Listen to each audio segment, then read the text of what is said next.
امروز منم گندمکی سبز بدشت حیف عمرمه که در غریبی بگذشت خشانی وطن اگر مرا یاد کنه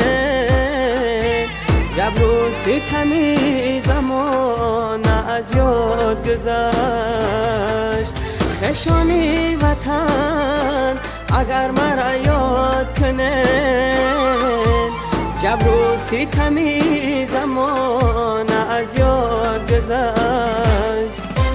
این ترتای گلابی مطرح میکردم اینا کایرا دوری مجد میکردم اینا کایرا دوری مجد میکردم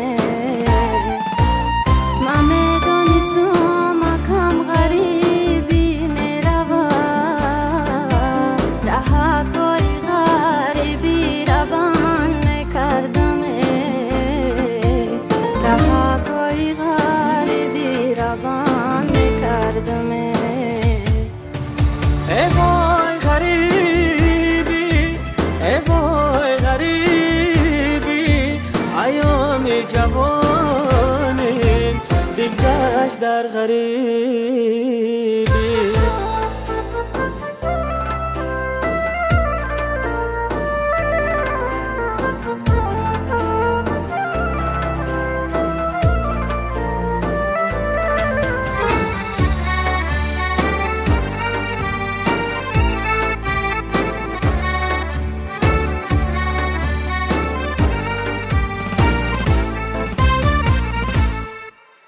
خدم پستای خدمه بلند نگیرومه